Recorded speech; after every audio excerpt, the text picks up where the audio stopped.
Next chapter, the new lesson, management of natural resources.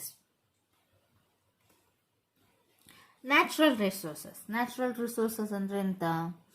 Anything in the environment which can be used is called natural resources.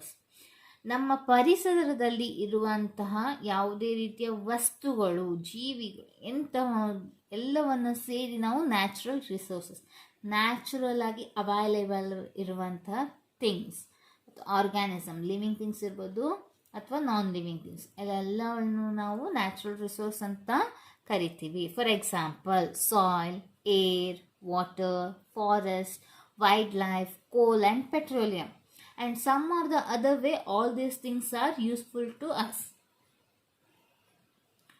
Types of resources. There are mainly two types of natural resources. One is exhaustible and another one is inexhaustible. These are present in limited quantity. For example, coal and petroleum. Limited ಕ್ವಾಂಟಿಟಿಯಲ್ಲಿ ಇರುವಂತಹ ರಿಸೋರ್ಸ್ಗಳನ್ನು ನಾವು exhaustible resources ಅಂತ ಕರಿತೀವಿ. ಅದೇ ರೀತಿ these are present in unlimited quantity. Unlimited ಕ್ವಾಂಟಿಟಿಯಲ್ಲಿ present ಇರುವಂತಹ ಸೋರ್ಸಸ್ಗಳನ್ನು ನಾವು ಇನ್ಎಕ್ಸಾಸ್ಟಿಬಲ್ ನ್ಯಾಚುರಲ್ ರಿಸೋರ್ಸಸ್ ಅಂತ ಕರಿತೀವಿ. Example, air and water. ಎಷ್ಟು ಯೂಸ್ ಮಾಡಿದರೂ ಕೂಡ ಅವುಗಳ ಎಷ್ಟು ಯೂಸ್ ಮಾಡಿದರೂ ಇನ್ನೂ ಕೂಡ ಉಳಿಯುತ್ತೆ.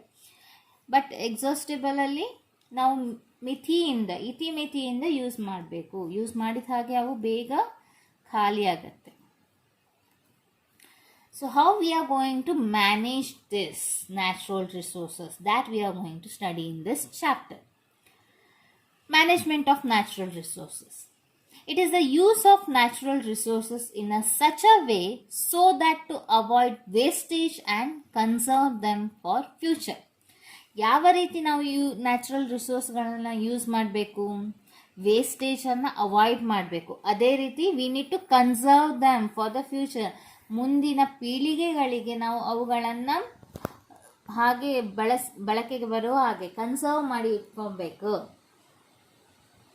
There are national and international laws and acts to protect the environment. So there are many laws have made by national as well as the international levels to protect our environment. One by one we'll see which are those. The main ones. First one is Ganga Action Project, short form GP. This project came in 1985 to improve the quality of Ganga river, Ganga ನದಿ ನಾವೇನು ಕರಿತೀವಲ್ಲ, ಅದು ಎಷ್ಟು ಅದರದ್ದು pollution ಆಗಿತ್ತು ಅನ್ನೋದು ನಿಮ್ಗೆಲ್ಲರಿಗೂ ಗೊತ್ತು. ಈಗ ಅದು ಸೇಫ್ ಆಗಿದೆ, ಅಥವಾ ಅವು ಎಲ್ಲ ರೀತಿಯ ಪೊಲ್ಯೂಷನ್ಗಳನ್ನು ತೆಗೆದು ಕ್ಲೀನ್ ಮಾಡಿದ್ದಾರೆ ಅದನ್ನು. So to clean the Ganga river there is an action project has been taken place, that is Ganga Action Project. Contamination of river water is indicated by the presence of coliform, whose presence indicates contamination by disease causing bacteria. ಯಾವುದೋ ಒಂದು ನದಿಯಲ್ಲಿ ನಾವು ಅದನ್ನು pollute ಆಗಿದೆ ಅಂತ ನಾವು ಹೇಗೆ ಹೇಳ್ಬೋದು? there will be a presence of a coliform ಅಂದರೆ a type of a bacteria which usually present in a human intestine. ನಮ್ಮ ಬಾಡಿಯಲ್ಲೂ ಕೂಡ ಈ ರೀತಿಯ ಬ್ಯಾಕ್ಟೀರಿಯಾಗಳಿರುತ್ತೆ. ಅವು ಪರ್ಟಿಕ್ಯುಲರ್ ವರ್ಕನ್ನು ಕೂಡ ಮಾಡುತ್ತೆ. ಸೊ ಈ ಬ್ಯಾಕ್ಟೀರಿಯಾಗಳು ನದಿಯ ನೀರಲ್ಲಿ ಇತ್ತು ಅಂತ ಆದರೆ ಅದರಿಂದ ಕೆಲವೊಂದು ಡಿಸೀಸ್, ರೋಗ ಬರುವಂಥ ಬ್ಯಾಕ್ಟೀರಿಯಾ ಇದೆ ಅನ್ನೋದನ್ನು ನಾವು ಕನ್ಫರ್ಮ್ ಮಾಡ್ಬೋದು. The pH of the water that can be easily checked by using universal indicator. There are different indicators are present. Using that indicators we can find the pH of the any liquids. Usually here in river the pH of the water we can measure by that indicators. Water is a neutral solvent, so the pH must be 7. If it is less than 7 then it indicates it is acidic in nature. If it is more than 7 then it indicates it is basic in nature. So both the things are harm. So there is a 3 R's to save environment rule. 3R rule ಅಂತಾನೆ ನಾವು ಕರಿಬಹುದು. So what is this 3R? First R is for reduce. What and all things we need to reduce to save our environment. Use less. Switching off unnecessary lights and fans. ರೂಮಲ್ಲಿ ನೀವು ಏನೋ work ಮಾಡ್ತಾ ಇರ್ತೀರ, light fan on ಮಾಡಿ ಇಟ್ಕೊಂಡಿರ್ತೀರ. ಹೊರಗಡೆ ಏನೋ ಕೆಲಸ ಇದೆ ಅಂತ ಹೇಳಿ ಸೀದಾ ಎದ್ದು ಹೋಗ್ತೀರ, ಲೈಟ್ ಫ್ಯಾನ್ ಹಾಗೆ ಉರಿತಾನೆ ಇರುತ್ತೆ. So that goes the wastage of electricity. So we have used many kind of sources, energy sources to produce the electricity. So we have to save electricity, not to waste electricity. Repairing leaky taps. Just drop of water ಅಲ್ವಾ waste ಆಗೋದು ಅಂತ ಹೇಳಿ ನಾವು ಹಾಗೆ repair ಮಾಡದೆ ಸುಮ್ಮನೆ ಬಿಟ್ರೆ ಆ ಡ್ರಾಪ್ ಹನಿ ಹನಿ ಕೂಡಿದರೆ ಹಳ್ಳ ಅಂತ ಏನು ಹೇಳ್ತಿದ್ರಲ್ಲ, ಸೊ ವಾಟರ್ ವೇಸ್ಟೇಜ್ ಆಗುತ್ತೆ. So we need to repair the leaky taps. Not wasting food, the most important one. ಯಾವತ್ತೂ ಕೂಡ ಆಹಾರವನ್ನು ವೇಸ್ಟ್ ಮಾಡಬಾರ್ದು. ನಮಗೆ ಎಷ್ಟು ಬೇಕೋ ಅಷ್ಟನ್ನೇ ಹಾಕಿ ಊಟ ಮಾಡಬೇಕು. ಅಥವಾ ಯಾವುದೇ ಒಂದು ಹಣ್ಣಿರ್ಬೋದು, ಫ್ರೂಟ್ಸ್, ಬೇರೆ ಯಾವುದೇ ಒಂದು ಈಟೇಬಲ್ಸ್ ಇರ್ಬೋದು, ನಮಗೆ ಬೇಕಾದಷ್ಟನ್ನೇ ನಾವು ಯೂಸ್ ಮಾಡಬೇಕು. ಸುಮ್ಮನೆ ವೇಸ್ಟ್ ಮಾಡ್ಬೋದು. ಯಾವ ಫುಡ್ಡನ್ನು ಕೂಡ ವೇಸ್ಟ್ ಮಾಡಬಾರ್ದು. Second R, that is recycle. Segregate the waste that can be recycled. There are many kind of waste which can be segregated and thereby we can reuse it. Recycle, after recycling we can reuse it. For example, plastic, glass, metal items can be recycled instead of synthesizing or extracting new ones. ಪ್ಲಾಸ್ಟಿಕ್ಕನ್ನು melt ಮಾಡಿ ಅದರಿಂದ ಪುನಃ ಬೇಕಾಗುವಂಥ ಬೇರೆ ಒಂದು ಐಟಮನ್ನು ನಾವು produce ಮಾಡ್ಬೋದು. So ಹೊಸದಾಗಿ ಇನ್ನೊಂದು ಸಲ ಪ್ಲಾಸ್ಟಿಕ್ಕನ್ನೇ ಎಕ್ಸ್ಟ್ರಾಕ್ಟ್ ಅಥವಾ ಸಿಂಥಸೈಸ್ ಮಾಡೋ ಬದಲು ಇರೋ ಪ್ಲಾಸ್ಟಿಕ್ಕನ್ನೇ ನಾವು ರೀಸೈಕಲ್ ಮಾಡಿ ಯೂಸ್ ಮಾಡ್ಬೋದು. ಅದೇ ರೀತಿ ಗ್ಲಾಸನ್ನು ಕೂಡ ರೀಸೈಕಲ್ ಮಾಡ್ಬೋದು. ಮೆಟಲ್ ಐಟಮ್ಸ್ ಕೂಡ ನಾವು ರೀಸೈಕಲ್ ಮಾಡಿ ಹೊಸದಾದ ಇನ್ನೊಂದನ್ನು ಕನ್ವರ್ಟೆಡನ್ನು ಬಳಸ್ಬೋದು. Third one is reuse. Use again. Instead of throwing the things away, they can be used again. ಕಸದಿಂದ ರಸ ಅಂತ ನಾವೇನು ಹೇಳ್ತೀವಲ್ಲ, ಬೇಡ ಅಂತ ಬಿಸಾಡಿದ್ದ ಯಾವುದೋ ಇನ್ನೊಂದು ರೀತಿಯಲ್ಲಿ ಪ್ರಯೋಜನಕ್ಕೆ ಬರುವಂಥ ವಸ್ತುಗಳಾಗಿದ್ದರೆ ಅದನ್ನ ನಾವು ಬಳಸ್ಬೋದು. ಫಾರ್ ಎಕ್ಸಾಂಪಲ್, ಅಕ್ಕ ತಂಗಿ ತಮ್ಮ ಎಲ್ಲ ಒಟ್ಟೊಟ್ಟಿಗೆ ಇರುವಾಗ ಒಬ್ಬರು ಅಕ್ಕನ ಬಟ್ಟೆನ ಅಣ್ಣನ ಬಟ್ಟೆನ ತಮ್ಮ ಅಥವಾ ತಂಗಿ ಯೂಸ್ ಮಾಡ್ಬೋದು, ಸುಮ್ಮನೆ ಅದನ್ನ ಬಿಸಾಡೋ ಬದಲು. ಅದೇ ರೀತಿ ಆ ಒಂದು ವೇಸ್ಟ್ ಅಂತ ಏನು ಹೇಳ್ತೀವ, ಬೇರೆ ಇನ್ನೊಂದು ಪರ್ಪಸ್ಸಿಗೆ ಕೂಡ ನಾವು ಅದನ್ನು ಯೂಸ್ ಮಾಡ್ಕೊಳ್ಬೋದು. ಹೊಸದಾಗಿ ಅದಕ್ಕೋಸ್ಕರ ಅಂತಲೇ ಇನ್ನೊಂದು ಬಟ್ಟೆಯನ್ನು ತೆಗೆಯಬಹುದು. So reuse, anything which can be reused again are useful. Reuse is better than recycling as it saves the energy. Here they mentioned reuse is better than recycle. ಯಾಕೆ, ಒಂದು ವಸ್ತುವನ್ನು ರೀಸೈಕಲ್ ಮಾಡಬೇಕಂದ್ರೆ there must be some process. ಒಂದು technical method will be there to recycle it. So instead of recycling, if we reuse it in the same form, we can save the energy. We need to use our resources carefully because they are limited. Demand for all resources is increasing as human population is increasing at a tremendous rate due to improvement in the health care. ನಮ್ಮ natural ರಿಸೋರ್ಸಸ್ಗಳು ತುಂಬ ಇವೆ. ಅದರಲ್ಲಿ ಕೆಲವೊಂದು unlimited, ಕೆಲವೊಂದು limited. Both resources we should be used carefully because some are the other way they are limited. We are maybe saying water is an unlimited source, but what about the percentage of the drinking water? That is very less. So we need to use water in a limited manner. Demand for all the resources is increasing. ಯಾವುದೇ ಒಂದು resource ಇರ್ಬೋದು, energy resource, ಅದರದ ಬಳಕೆಯ ಬಗ್ಗೆ ಅದರ demand ಹೆಚ್ಚಾಗ್ತಾ ಇದೆ. ಕಾರಣ ಅಂತ ಅದನ್ನ ಬಳಸೋರ ಸಂಖ್ಯೆ ಕೂಡ ಹೆಚ್ಚಾಗ್ತಿದೆ. Human population is increasing.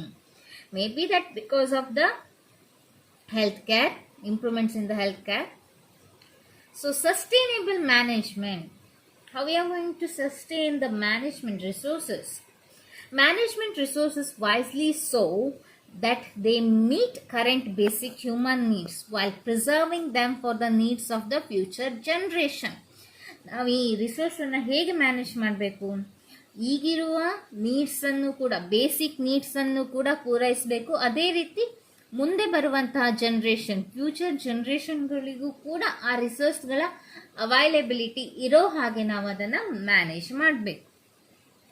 The management of natural resources require, they need some things, long-term perspective so that they will last for the generation to come. Ensure equitable distribution of resources so that all economic sections benefit from these resources. Economic section should be benefited means ಎಲ್ಲ ಬೇರೆ ಬೇರೆ ರಿಸೋರ್ಸ್ಗಳಿರುತ್ತೆ, ಅವುಗಳನ್ನು ಯಾವ ರೀತಿ ಬಳಸಬೇಕು, ಯಾವುದೇ ಒಂದು economic ಆಗಿ ಒಂದರ ಮೇಲೆ ಡೆಪಾಸಿಟ್ ಮಾಡಿ ಅಥವಾ ಯೂಸ್ ಮಾಡಿ ಹಾಳು ಮಾಡೋದಲ್ಲ. ಪ್ರತಿಯೊಂದನ್ನು ಕೂಡ ನಮ್ಮ ಅವಶ್ಯಕತೆಗೆ ತಕ್ಕಂತೆ ನಮ್ಮ ಲಿಮಿಟೇಷನ್ಸಲ್ಲಿ ಬಳಸಬೇಕು. Safe disposal of the waste, ಎಲ್ಲ ಎನರ್ಜಿಗಳಿಂದ ಕೂಡ, ಪ್ರತಿಯೊಂದು ಎನರ್ಜಿಯಿಂದನೂ ಕೂಡ ವೇಸ್ಟ್ ಫಾರ್ಮೇಷನ್ ಆಗೇ ಆಗುತ್ತೆ. ಸೊ ಯಾವ ರೀತಿ ನಾವು ಈ ವೇಸ್ಟನ್ನು ಡಿಸ್ಪೋಸ್ ಮಾಡ್ತೀವಿ ಅದು ಕೂಡ important. Forest and wildlife conservation. One by one we are going to study about this, how the natural resources are conserved. Forests are the biodiversity hotspots. Main aim of conservation is to preserve the biodiversity, as a loss of diversity may lead to ecological imbalance. Forest ಅಲ್ಲಿ ಬೇರೆ ಬೇರೆ ರೀತಿಯ ಜೈವ ವೈವಿಧ್ಯತೆಗಳು ಅಂತ ನಾವೇನು ಹೇಳ್ತೀವಲ್ಲ, biodiversity ಇರುತ್ತೆ, ಬೇರೆ ಬೇರೆ ರೀತಿಯ ಜೀವಿಗಳಿರ್ತವೆ. ಸೊ ಇವುಗಳು ಒಂದಲ್ಲ ಒಂದು ರೀತಿಯಲ್ಲಿ ಪರಿಸರದ ಬ್ಯಾಲೆನ್ಸ್, ಒಂದು ಎಕೋಲಾಜಿಕಲ್ ಬ್ಯಾಲೆನ್ಸನ್ನು ಮೇಂಟೈನ್ ಮಾಡಲಿಕ್ಕೆ ಬೇಕಾಗುವಂಥದ್ದು. In your last chapter our environment you have study about this. So biodiversity hotspot ಅಂದರೆ ಆ ಒಂದು ಪ್ರದೇಶ, it means area full of the biological diversity. ಒಂದು ಪ್ರದೇಶದಲ್ಲಿ ಬೇರೆ ಬೇರೆ ರೀತಿ ವೈವಿಧ್ಯಮಯ ಜೀವಿಗಳು ಇದೆ ಅಂದರೆ ಅದಕ್ಕೊಂದು ಹಾಟ್ಸ್ಪಾಟ್ ಅಂತ ಕರಿತೀವಿ. ಬಯೋಡೈವರ್ಸಿಟಿ ಅಂದ್ರೆ ಅಂತ, biodiversity of an area is the number of plants and animal species found in that particular area, like bacteria, fungi, insect, bird, plants, etc. ಒಂದು ಪ್ರದೇಶ, ಆ ಪ್ರದೇಶದಲ್ಲಿ ಕೆಲವು ಜೀವಿಗಳು ವಾಸಿಸ್ತಾ ಇರ್ತವೆ, ಅವುಗಳಿಗೆ ಆ ಪ್ರದೇಶ ಸೆಟ್ ಆಗಿರುತ್ತೆ, ಆ ಒಂದು ಎನ್ವೈರನ್ಮೆಂಟಿಗೆ ಅವು ಸೆಟ್ ಆಗಿರುತ್ತೆ. ಆ ಬೇರೆ ಪ್ರದೇಶ ಅಥವಾ ಬೇರೆ ಎನ್ವೈರನ್ಮೆಂಟಲ್ಲಿ ಆ ಜೀವಿಗಳನ್ನು ನೋಡಲಿಕ್ಕೆ ಸಿಗಲ್ಲ. ಸೊ ಒಂದು ಪ್ರದೇಶಕ್ಕೆ ಲಿಮಿಟೆಡ್ ಆಗಿ ಕೆಲವೊಂದು ಜೀವಿಗಳ ಗುಂಪಿರುತ್ತೆ, ಆ ಒಂದು ಏರಿಯಾವನ್ನು ನಾವು ಬಯೋಡೈವರ್ಸಿಟಿ ಅಂತ ಹೇಳ್ತೀವಿ. ಹಾಟ್ಸ್ಪಾಟ್ಸ್ ಅಂದರೆ it means an area full of biological diversity. ಒಂದೇ ಲಿಮಿಟೆಡ್ ಪ್ರದೇಶದಲ್ಲಿ ಬೇರೆ ಬೇರೆ ವೈವಿಧ್ಯಮಯ ಜೀವಿಗಳಿದ್ರೆ ಅದನ್ನ ಹಾಟ್ಸ್ಪಾಟ್ ಅಂತ ಕರಿತೀವಿ. One more is stakeholder. A person having interest or concern for something is called stakeholder. There are different types of stakeholders we can see, that is local peoples, forest dependent, industrialist or wildlife.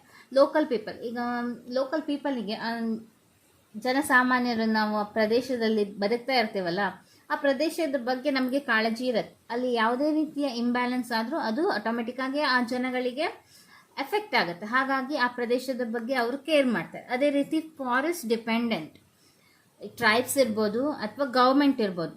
ಈ ಫಾರೆಸ್ಟ್ನಿಂದ ಬರುವಂಥ products, ಕೆಲವು economical products ಏನಿದೆಯೋ ಅವುಗಳ ಮೇಲೆ dependent ಆಗಿರೋದು government ಕೂಡ ಆಗಿದೆ, ಅದೇ ರೀತಿ tribes. So these also take care of the forest as well as the industrialist. For many industrialist raw materials will be available from forest itself, as well as the wildlife, one who is living inside the forest. They all are depending on that and they want it to be survived.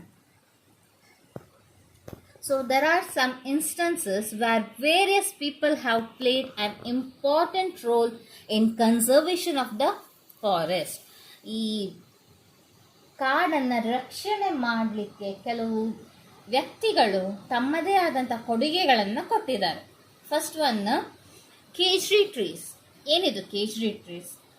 A person, Amrita Devi Bishnoi, in 1731 sacrificed her life along with the 363 others for the protection of the Kejri trees in village in Rajasthan. Government of India instituted Amrita Devi Bishnoi National Award for Wildlife Conservation in her memory. 1731ನಲ್ಲಿ ಅಮೃತಾ ದೇವಿ ಬಿಷ್ಣೋಯ್ ಅನ್ನುವರು ಈ Khejri trees, ಆ ಮರಗಳ ರಕ್ಷಣೆಗೆ ತಮ್ಮನ್ನು ತಾವೇ sacrifice ಮಾಡಿಕೊಂಡಿದ್ದಾರೆ. ಅವರೊಟ್ಟಿಗೆ 363 ಅದರ್ ಪೀಪಲ್ಸ್ ಕೂಡ ಇದ್ರು. And all these things has taken place in Rajasthan. So, in her memory, Government of India is going to give National Award for Wildlife Conservation in her memory. Second one is Chipko Andolan, Chipko movement, Appiko Chaluvali. ಇದ್ರ ಬಗ್ಗೆ ನೀವು ಕೇಳಿರ್ತೀರ. The movement originated in a remote village in Garhwal. Women of the village reached the forest when contractors' men came to cut the trees.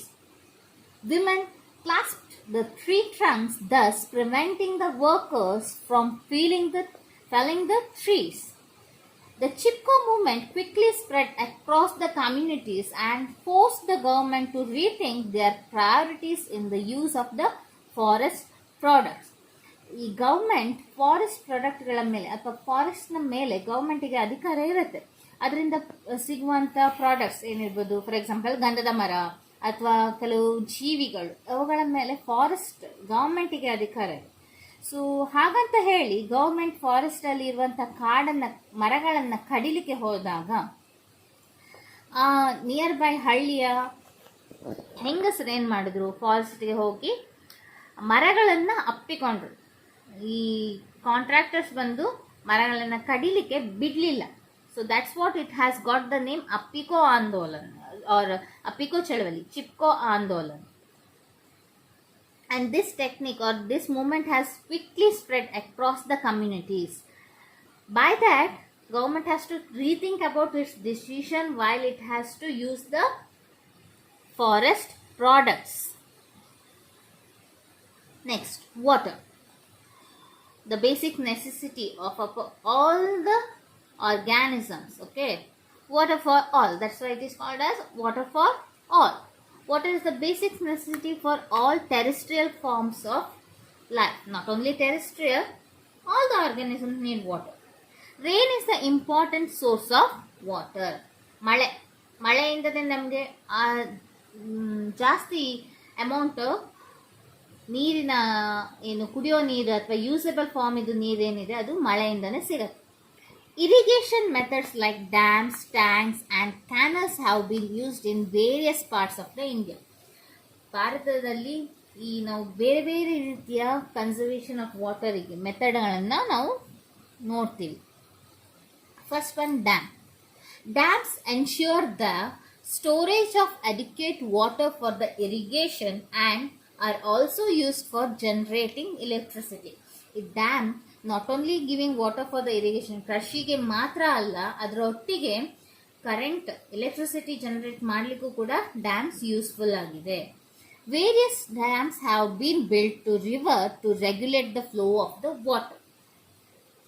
Example, Tehri dam on river Ganga, Sardar Sarovar dam on river Narmada, Bhakra Nangal dam on river Satluj. You have to remember the main important dams and their places also.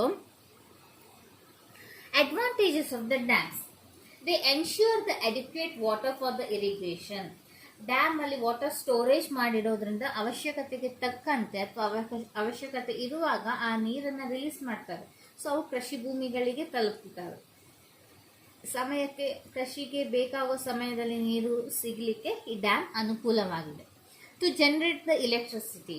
With the help of the dam, even we can generate the electricity by turning the turbines where the water is falling from the upside to down. Continuous supply of water to the cities as well as the town.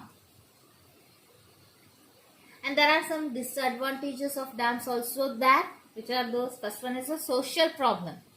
Many tribal are displaced and rendered homeless. They do not get adequate compensation or rehabilitation. ಈ dam ಚಿಕ್ಕ ಚಿಕ್ಕ ಪ್ರದೇಶಗಳಲ್ಲಿ ಮಾಡಲಿಕ್ಕೆ ಸಾಧ್ಯ ಇಲ್ಲ, ಅದಕ್ಕೆ ತುಂಬ ದೊಡ್ಡ ಪ್ರದೇಶ ಬೇಕು. ಸೊ ಆ ಪ್ರದೇಶವನ್ನು ಅವರು ಕವರ್ ಮಾಡಬೇಕಾದ್ರೆ ಅಲ್ಲಿ ವಾಸಿಸುವಂತಹ ಜನಗಳಿರ್ಬೋದು, ಜೀವಿಗಳನ್ನಿರ್ಬೋದು, ಅಲ್ಲಿಂದ ತೆರವು ಮಾಡ್ತಾರೆ. So the tribes which are displaced from that place will become homeless. Even though they are getting some of the other compensation, that won't be enough for them to rebuild their life. Environmental issues are the problems. One is deforestation. Dam ಎಲ್ಲಿ ಕಟ್ಟಬೇಕಂತಿರುತ್ತೋ ಅಲ್ಲಿ ಇರುವಂಥ ಗಿಡ ಮರಗಳನ್ನು ತೆಗೆದು ಅದನ್ನು ಕರೆಕ್ಟಾಗಿ place ಮಾಡಬೇಕಾದ್ರೆ deforestation ಆಗುತ್ತೆ. ಲಾಸ್ ಆಫ್ ಬಯೋಡೈವರ್ಸಿಟಿ, ಆ ಪ್ರದೇಶದಲ್ಲಿರುವಂತಹ ಜೀವ ವೈವಿಧ್ಯತೆ ಏನಿದೆ ಅವು ಕೂಡ ನಶಿಸಿ ಹೋಗ್ತವೆ. Disturbs the ecological balance. If one kind of organism is removed from the environment, then it affects the other kind of the organisms. Economic problems. Huge amount of public money is used. ಈ dam ಅಥವಾ ಯಾವುದೇ ಒಂದು ಸರ್ಕಾರ ನಿರ್ಮಿಸುವಂಥ ಕಟ್ಟಡಗಳೇನಿದೆ ಅವುಗಳಿಗೆ ಯಾರ ಹಣ ಹೋಗುತ್ತೆ? ನಾವು ಕಟ್ಟುವಂಥ ಟ್ಯಾಕ್ಸಿಂದ ಜನರ ಹಣವೇ ಹೋಗಿರೋದು. Not much benefit to people. There are some people going to get benefited from the dams, like agriculturists and all, but not all the people. No equitable distribution of water. ಇದರಿಂದ ಏನಾಗುತ್ತೆ, ಪ್ರತಿಯೊಂದಕ್ಕೂ ಒಂದು ಪ್ರದೇಶಗಳಲ್ಲಿ ಎಲ್ಲೆಲ್ಲಿ ಆ ನದಿ ಹರಿವನ್ನು ತಪ್ಪಿಸೋದ್ರಿಂದ ಬೇರೆ ಪ್ರದೇಶಗಳಿಗೆ ತಲುಪಬೇಕಾದ ನೀರು ತಲುಪಲ್ಲ. There are some interesting facts which you need to remember about the dams. Hirakud Dam, built across Narmada River, is the longest man-made dam in the world, and it is around 26 kilometers in length. Theri Dam is Asia's highest dam. ಏಷ್ಯಾದಲ್ಲಿ theory dam ಅನ್ನೋದು highest dam, height having 261 meters of the height. And Bhakra Dam is Asia's second highest dam, around 225.5 meter height.